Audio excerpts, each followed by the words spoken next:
오늘 주시는 하나님 말씀은 시편 6편부터 6절부터 10절까지의 말씀입니다.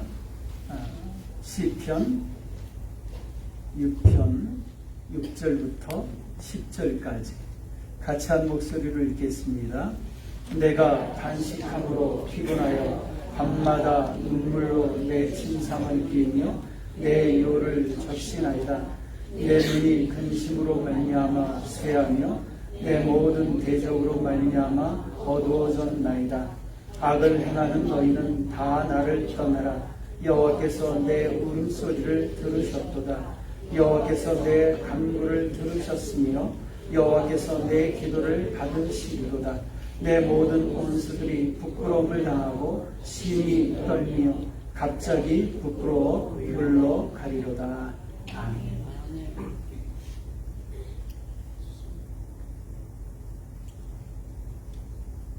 인생을 살면서 눈물을 한 번도 흘려보지 않은 사람은 아마 아무도 없을 것입니다. 흥미로운 사실은 일상에서 우리가 흘리는 눈물의 종류가 정말 다양하다 하는 것입니다. 슬픔으로 인해서 흘리는 눈물만 있는 것이 아닙니다. 너무 기뻐서 흘리는 기쁨의 눈물도 있습니다. 실제로 반가운 사람을 만나거나 아니면 정말 기다렸던 간절했던 그 좋은 소식을 들으면 눈물이 나기도 합니다. 그런가 하면 때로는 외로움이나 그리움 때문에 눈물을 흘리는 경우도 있습니다. 저도 종종 돌아가신 부모님에 대한 그리움 때문에 혼자 눈물을 흘리곤 합니다. 또는 억울함이나 속상함으로 인해서 흘리는 눈물도 있습니다. 또 아픔이나 두려움으로 인해 흘리는 눈물도 있습니다. 홀로 흘리는 눈물도 있고 함께한 사랑과 더불어 함께 흘리는 눈물도 있습니다. 이처럼 우리가 삶 속에서 경험하는 이 눈물의 종류는 매우 다양합니다. 그리고 그 눈물의 종류에 따라서 눈물을 흘리는 그 사람의 심리적 상태에 대해서 저희가 많은 것을 알 수가 있습니다. 눈물의 종류만큼이나 눈물을 흘리는 사람의 그 심리적 상태에 대하여 잘 보여주는 것이 또 하나 있습니다. 그것은 눈물을 흘리는 때, 시간에 관한 것입니다. 일반적으로는 낮에 우리가 활동하는 시간에 또 사람들 앞에서 주로 눈물을 흘리게 됩니다. 그런데 그와는 정반대로 밤에 모든 사람들이 잠자리에 들었을 때 침상에 누워서 홀로 흘리는 눈물도 있습니다. 아무도 알지 못하고 보지 못하는 바로 그때, 심지어는 함께 같은 침대에 누워있는 자신의 배우자조차도 알 수 없게 홀로 흐느껴 우는 그런 눈물입니다. 혹시 여러분들은 이런 눈물을 흘려보신 적이 있습니까? 만약 살면서 지금까지 한 번도 이런 눈물을 흘린 경험이 없다면 그것은 여러분이 지금까지 정말 비교적 평온한 평안의 삶을 살아왔다는 증거가 될 수 있습니다. 왜냐하면 밤에 침상에 누워서 홀로 흘리는 그 눈물은 자신이 도저히 감당할 수 없는 엄청난 아픔과 시련을 경험할 때만 흘리게 되는 그런 눈물이기 때문에 그렇습니다. 저는 오늘 아침에 이런 눈물을 흘렸던 한 사람에 대하여 여러분에게 말씀을 드리려고 합니다. 그 사람은 누구냐면 다름 아닌 다윗 왕입니다. 오늘 본문에서 다윗은 다음과 같은 고백을 합니다. 6절을 한번 다시 보겠습니다. 내가 탄식함으로 피곤하여 밤마다 눈물로 내 침상을 띄우며 내 요를 적신하리라. 다윗은 자신이 경험하고 있던 그 시련이 너무 커서 밤마다 홀로 눈물로 자신의 침상을 적셨다고 그렇게 고백하고 있습니다. 다윗은 이스라엘 왕이었던 사람입니다. 그럼에도 불구하고 그는 밤마다 홀로 눈물을 흘려야 했다 하는 것입니다. 이것은 외적으로 높은 지위나 많은 부를 소유하고 있다고 해서 그것이 곧 내적으로 고뇌나 시련이 없는 평안한 삶을 보장해 주고 있는 것이 아니다 함을 의미합니다. 실제 우리 주위에는 겉보기에는 아주 평안한 삶을 사는 것처럼 보이지만 실상은 남모르게 눈물을 흘리면서 살아가고 있는 사람들이 정말 많습니다. 다윗 왕도 그 중에 한 사람이었습니다. 하지만 다윗은 본 시편의 마지막을 다음과 같은 선언으로 마무리하였습니다. 10절을 같이 보겠습니다. 내 모든 원수들이 부끄러움을 당하고 심히 떨며 갑자기 부끄러워 물러가리로다. 다윗은 자신에게 밤마다 잠 못 들게 하고 눈물 흘리게 했던, 자신에게 엄청난 아픔과 시련을 주었던 그 원인들이 모두 갑자기 물러갈 것이라고 외치면서 이 시편을 마무리하였습니다. 이것은 겉보기에는 밤마다 홀로 눈물을 흘리며 침상을 적시던 그 다윗의 간절한 소망으로 보일 수도 있습니다. 하지만 좀 더 정확히 말씀드린다면 이것은 소망이라기보다는 반드시 그렇게 될 것이라고 하는 확신에 찬 고백입니다. 하나님을 믿는 사람에게는 어떤 상황 속에서도 절망이란 존재하지 않기 때문입니다. 지금 잠시 홀로 눈물을 흘리면서 밤을 새우는 그런 상황에 놓였다라고 할지라도 하나님을 믿는 사람에게는 언제나 하나님께서 함께 하시기 때문입니다. 저는 오늘 이 아침에 밤마다 홀로 침상을 적시는 그 눈물을 흘려야만 했던 다윗이 자신이 처한 그 극도로 어려운 환경 속에서 보여주었던 몇 가지 믿음의 자세에 대해서 여러분들과 함께 나누려고 합니다. 이런 극한 시련 속에서 드러낸 다윗의 그 믿음의 태도야말로 오늘을 살아가는 저와 여러분들 모두에게 귀한 영적 교훈이 될 수 있을 거라는 생각입니다. 눈물 속에서 보였던 다윗의 믿음의 태도, 그 첫 번째는 다윗은 자신의 처지를 영적인 시각에서 이해를 했다라고 하는 것입니다. 다윗이 도대체 구체적으로 무슨 문제 때문에 밤에 홀로 침상에서 눈물을 흘려야만 했는지 알 수는 없습니다. 하지만 그의 고백 속에서 우리는 한 가지 단서를 얻을 수 있습니다. 7절과 8절 그리고 10절의 말씀을 같이 읽습니다. 내 눈이 근심으로 말미암아 쇠하며 내 모든 대적으로 말미암아 어두워졌나이다. 악을 행하는 너희는 다 나를 떠나라. 여호와께서 내 울음소리를 들으셨도다.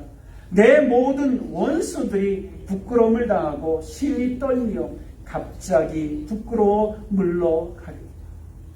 다윗은 내 모든 대적, 악을 행하는 너희는, 또는 내 모든 원수라는 말로 자신이 지금 겪고 있는 이 엄청난 시련의 원인이 무엇인지를 밝히고 있습니다. 이 말씀을 통해서 우리가 짐작할 수 있는 것은 누군가가 다윗에게 지금 악을 행하고 있었다 하는 사실입니다. 누군가가 다윗의 목숨을 노리고 있었던 것입니다. 그 누군가가 다윗의 왕이 그 직책을 빼앗으려고 그렇게 노리고 있었다 하는 것입니다. 그것이 정치적인 이유 때문일 수도 있고, 혹은 다윗이 어떤 도덕적으로 바르게 살지 못한 것에 대한 결과 때문일 수도 있습니다. 여기서 중요한 것은 고난의 원인이 무엇이든지 관계없이 다윗은 자신에게 악을 행하던 그 사람들로부터 지금 자신이 겪고 있는 일들을 단순히 자신의 불행으로만 보지를 않았다 하는 것입니다. 오히려 다윗은 자신의 시련을 하나님께서 자신에게 주시는 시련이다, 이렇게 이해를 했다는 것입니다. 1절을 한번 읽어보겠습니다. 같이 읽습니다. 여호와여, 주의 분노로 나를 책망하지 마시오며 주의 진노로 나를 징계하지 마옵소서. 지금 자신을 괴롭히는 것은 분명히 자신의 대적들, 자신에게 악을 행하는 자들, 자신의 원수들이라고 그렇게 말했습니다. 그럼에도 불구하고 다윗은 그것을 하나님이 자신을 책망하는 것으로, 하나님이 자신을 징계하는 것으로 그렇게 고백하고 있다라고 하는 것입니다. 이것은 다윗이 자신에게 일어나는 그 일들을 그냥 단순하게 나의 불행이다, 아니면 나의 환경의 문제이다라고 그렇게 취급하지 않고 영적으로 하나님과의 관계 속에서 이해하고 있음을 드러내고 있는 말씀입니다. 이게 신앙인으로서 다윗의 탁월한 점입니다. 실례로 다윗은 자신의 아들 압살롬이 반역을 일으키자 왕궁을 버리고 도망했던 적이 있습니다. 그때 시므이라고 하는 사람이 나와서 다윗을 막 저주합니다. 시므이가 다윗을 저주하자 이것을 보고 다윗의 장수 중에 한 사람이었던 아비새라고 하는 사람이 그를 죽이겠다고 그렇게 말합니다. 그때 다윗은 아비새를 말리면서 이런 말을 합니다. 사무엘하 16장 10절과 11절에 있는 말씀 같이 한번 읽을까요? 왕이 이르되 그가 저주하는 것은 여호와께서 그에게 다윗을 저주하라 하시니 네가 어찌 그리하였느냐 할 자가 누구겠느냐 하고 여호와께서 그에게 명령하신 것이니 그가 저주하게 버렸더라. 다윗은 지금 자신을 저주하고 있는 이 시므의 행동의 배후에는 누가 있다? 하나님이 계시다, 그렇게 말하였습니다. 다윗은 자신의 삶은 하나님과 분리해서는 생각할 수도 없고 하나님과 뚝 떨어져서 독립된 자신의 삶은 있을 수가 없다라고 그렇게 고백하고 있는 것입니다. 한마디로 말하면 다윗은 자신의 삶 전체가 하나님 눈앞에서 살아가고 있는 삶이다라는 고백을 하는 것입니다. 그렇습니다. 저와 여러분의 삶 전체는 하나님 앞에 있는 것을 믿으시기 바랍니다. 우리의 그 어떤 것도, 우리의 삶의 어떤 부분도 하나님과 분리되어 있는 것은 절대 없습니다. 우리의 삶의 모든 문제들이 하나님의 관심의 대상입니다. 우리의 삶의 모든 문제들이 하나님의 일하시는 터전입니다. 우리의 모든 아픔들이 하나님의 일하시는 방법입니다. 우리의 삶의 모든 도전들이 하나님의 능력과 기적을 나타내기 위한 수단입니다. 따라서 저와 여러분들이 겪고 있는 그 일들이 무엇이든지 간에 하나님과 무관하게 발생하고 있다 생각해서는 결코 안 됩니다. 오히려 하나님과의 관계 속에서 그 일이 무슨 일이든지 간에 그 관계 속에서 이해하려고 노력해야만 합니다. 하나님께서 도대체 이 일을 통해서 나에게 무엇을 요구하고 계실까? 이 일을 통해서 내가 도대체 무엇을 깨닫기를 원하고 계실까? 하나님은 이 일을 통해서 내가 어떤 사람이 되기를 원하고 계실까? 하나님은 이 사건을 통해서 당신의 무엇을 나에게 드러내고 나타내고 보여주기를 원하고 계실까? 이렇게 믿는 성도들은 자신의 일상의 경험들을 그냥 재수 없고 운이 나쁘고가 아니라 영적인 시각으로 자신과 하나님과의 그 관계 속에서 이해하려고 그렇게 노력해야 합니다. 두 번째, 다윗은 자신의 처지를 통해서 하나님의 은혜를 구했다는 것. 2절을 보겠습니다. 여호와여, 내가 수척하였사오니 내게 은혜를 베푸소서. 여호와여, 나의 뼈가 떨리오니 나를 고치소서. 다윗은 그 고통이 얼마나 심했던지 자신의 뼈가 떨릴 정도로 엄청난 시련을 겪고 있었습니다.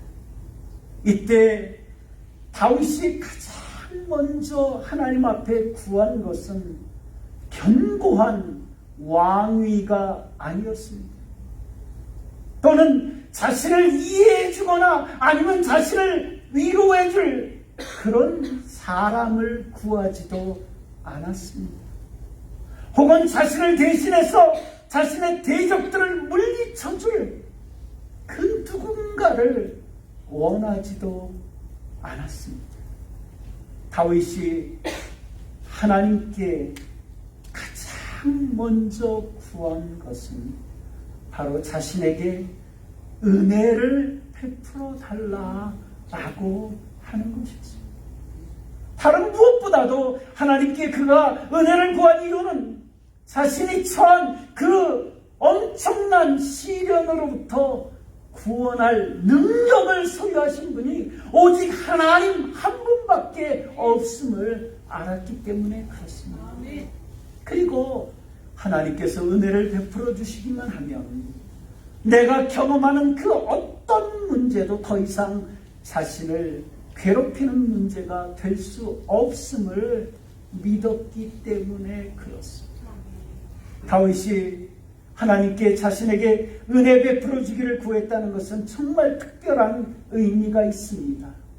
여러분, 은혜라는 것이 뭡니까? 은혜라고 하는 것은 받을 자격이 없는 사람에게 베풀어 주신 하나님의 호의를 의미합니다. 다윗은 자신이 얼마나 하나님의 호의를 받을 자격이 있는 사람인지를 말하지 않았습니다. 다윗은 자신이 하나님을 위해서 지금까지 얼마나 많은 일들을 했는지도 자랑하지 않았습니다. 또한 다윗은 자신이 얼마나 윤리적으로 도덕적으로 의로운 삶을 살아왔는지도 주장하지 않았습니다. 왜냐하면 다윗은 자신이 하나님의 은총을, 호의를 받을 만한 아무런 조건도 자격도 없다는 사실을 너무나 잘 알고 있었기 때문에 그렇습니다. 그럼에도 불구하고 다윗이 하나님 앞에 그 은혜를 구한 것, 도대체 무슨 자격으로, 무엇을 근거로 하나님 앞에 그 은혜를 구할 수가 있겠습니까? 4절에 그 해답이 나와 있습니다. 같이 한번 읽겠습니다. 여호와여 돌아와 나의 영혼을 건지시며 주의 사랑으로 나를 구원하소서. 한마디로 다윗은 하나님의 그 사랑에 호소하고 있습니다. 대부분의 사람들은 자신의 삶 속에서 긍정적이고 원하는 일들 잘 이루어지고 좋은 일들이 발생하면 자신을 향한 하나님의 그 사랑을 조금도 의심하지 않고 하나님이 날 사랑하시니까 라고 굳게 믿습니다. 반면에 자신의 삶 속에서 좀 골치 아픈 어떤 문제를 만나거나 시련을 만나게 되면 주저없이 하나님의 사랑을 의심하곤 합니다. 다시 말해서 자신의 처지에 따라서 하나님의 사랑을 판단하고 이해한다 하는 것입니다. 하지만 이것은 굉장히 잘못된 생각입니다. 왜냐하면 사랑은 하나님의 성품 중에 가장 대표적인 성품입니다. 만약 하나님의 성품이 저와 여러분들의 생각이나 처지나 환경에 따라 바뀌고 변하기 시작한다면 그 성품을 소유하신 하나님 자신이 바뀌는 것을 의미하기 때문에 그렇습니다. 그렇다면 누구도 하나님을 믿고 신뢰할 수가 없을 것입니다. 언제 바뀔지 모르는 변덕스러운 그 하나님을 어떻게 믿고 신뢰할 수가 있겠습니까? 하나님은 저와 여러분들의 기분이나 감정에 따라서 바뀌는 분이 결코 아닙니다. 따라서 그의 성품도 영원합니다. 우리를 향한 하나님의 사랑 절대 변하지 않습니다. 시편 105편 5절에 이 말씀 등장합니다. 같이 읽습니다. 현대인의 성경입니다. 여호와는 선하시고 그의 사랑은 영원하며 그의 성실하심은 대대에 이릅니다. 하나님의 사랑은 영원합니다. 저와 여러분들 아무리 우리 자신을 보아도 하나님의 은혜를 구할 만한 아무런 자격도 없습니다. 우리가 그렇게 의롭게 살았습니까? 결코 아닙니다. 우리 하나님 앞에 무엇을 내놓을 만한 업적도 대단한 것이 없습니다. 그런데 그래도 괜찮습니다. 하나님은 여전히 저희들을 사랑하고 계시기 때문입니다. 하나님의 사랑이 우리의 자격입니다. 다시 말씀드립니다. 하나님의 사랑이 저희들의 자격입니다. 우리는 그 변하지 않는 하나님의 그 사랑을 근거로 하나님의 은혜를, 하나님의 호의를 구할 수 있는 것입니다. 하나님의 은혜. 눈물 가운데서 하나님의 은혜를 구하십시오. 반드시 우리 주님 그 은혜를 저희들에게 베풀어 주실 것입니다. 마지막 세 번째입니다. 다윗은 자신의 처지를 바꿀 기도의 능력을 믿었다. 온 시편 전체는 찬양입니다. 하지만 동시에 이 시편은 기도입니다. 특별히 구절을 통해서 다윗은 자신이 지니고 있던 그 기도에 대한 확신을 이렇게 표현하고 있습니다. 9절을 같이 한번 보겠습니다. 여호와께서 내 간구를 들으셨으며 여호와께서 내 기도를 받으시리로다. 다윗은 하나님께서 이미 자신의 기도를 들으셨을 뿐만 아니라 지금도 여전히 자신의 기도를 받고 계신다, 그렇게 고백하고 있습니다. 기도에 대한 다윗의 확신은 10절을 통해서 8절과 10절을 통해서도 확인이 됩니다. 같이 했습니다. 악을 행하는 너희는 다 나를 떠나라. 여호와께서 내 울음소리를 들으셨도다. 내 모든 원수들이 부끄러움을 당하고 심히 떨리어 갑자기 부끄러워 물러가리로다. 다윗은 자신의 대적들을 향해서 이렇게 소리칩니다. 하나님께서 자신의 울음소리를 들으셨다, 그렇게 이야기를 합니다. 그리고 자신과 자신을 알고 있는 세상 사람들을 향해서 말하기는 자신의 대적들이 갑자기 물러가게 될 것이다, 그렇게 이야기를 합니다. 왜요? 지금 자신이 하나님 앞에 기도했기 때문에 그렇다는 거예요. 많은 사람들이 기도를 자신의 문제를 해결하는 아주 여러 가지 옵션 중에 하나로 여기면서 살아가고 있습니다. 그래서 어떤 문제를 해결하기 위해서 다양한 방법들을 시도하는데 그 중에 한 방법이 그저 기도일 뿐이다. 그래서 기도하다가 자신이 원하는 응답이 즉각적으로 들려지지 않는 것 같으면 그러면 그렇지 하면서 쉽게 포기하고 만다는 것입니다. 이것은 기도에 대한 확신을 갖고 기도하는 사람의 모습이 아닙니다. 만약 저와 여러분들 가운데 아직도 기도에 확신이 없다면 이 말씀에 주목하시기를 바랍니다.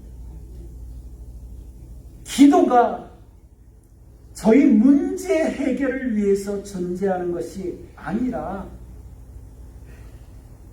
정반대로 우리의 문제가 기도를 통해서 해결되게 하기 위해서 존재한다 하는 것입니다. 좀 어렵죠. 다시 말하면 자신이 경험하는 시련과 어려운 문제들은 하나님께서 저와 여러분들에게 기도의 능력을 체험시키기 위해서 주시는 하나님의 수단이다라고 하는 것입니다. 시련이 있는 것은 기도를 통해서 하나님의 능력을 나타내기 위함입니다. 그래서 잠시 기도하다가 응답이 없는 것 같다고 해서 중도에 포기해서는 안 됩니다. 오히려 그때 더욱 하나님 앞에 기도하시기 바랍니다. 다윗은 자신이 기도하는 목적을 이렇게 고백하고 있습니다. 5절입니다. 같이 있습니다. 사망 중에서는 주를 기억하는 일이 없사오니 스월에서 주께 감사할 자 누구리까? 스월, 죽음입니다. 다윗은 죽은 자는 하나님께 감사와 찬양을 드릴 수가 없다는 사실을 끄집어냅니다. 이것이 그가 하나님 앞에 기도하는 이유였습니다. 다윗은 자신이 대적들에게서 구원받기를 기도했던 그 이유가 자신의 삶의 평안에 있지를 않았습니다. 자신의 권력을 지키는 것에도 두지 않았습니다. 다윗은 기도하는 그 목적을 하나님께 대한 감사와 찬양에 두고 있습니다. 하나님께 감사하기 위해서 자신을 죽음으로 보내지 말고 구원해 달라고 그렇게 기도했던 것입니다. 이것이 바로 저와 여러분들이 오늘을 살아가는 이유인 것을 믿으시기 바랍니다. 저와 여러분의 삶의 이유는 하나님께 감사와 찬양을 드리기 위함입니다. 그리고 기도하는 사람에게는 반드시 이루어지게 될 것이라고 하는 사실을 믿으시기 바랍니다. 아멘. 다윗과 비슷한 처지에 있었던 어떤 시편 기자는 다음과 같이 자신의 형편을 토로했습니다. 시편 42편 3절입니다. 같이 읽지요. 사람들이 종일 내게 하는 말이 네 하나님이 어디 있느냐 하오니 내 눈물이 주야로 내 음식이 되었다. 야, 이 시편 기자는 매일 음식을 먹듯이 그렇게 눈물을 흘리면서 살았다. 그런 분 계십니까? 하지만 이 시편 기자의 그 시의 맨 끝에는 자기 자신을 향한 이런 격려로 끝을 냈습니다. 시편 42편 끝부분 11절입니다. 같이 읽죠. 내 영혼아 네가 어찌하여 낙심하며 어찌하여 내 속에서 불안해하는가. 너는 하나님께 소망을 두라. 나는 그가 나타나 도우심으로 말미암아 내 하나님을 여전히 찬송하리로다. 아멘. 자기가 자신을 격려하는 거예요. 그렇습니다. 어떤 형편 속에 저와 여러분들이 놓인다라고 할지라도 하나님께 소망을 두고 기도하시기 바랍니다. 낙심하지 않고 하나님 앞에 소망 두고 기도하는 그 사람에게는 반드시 하나님을 찬송하게 되는 그 시간이, 그때가 돌아오게 될 줄로 있습니다. 기도하겠습니다.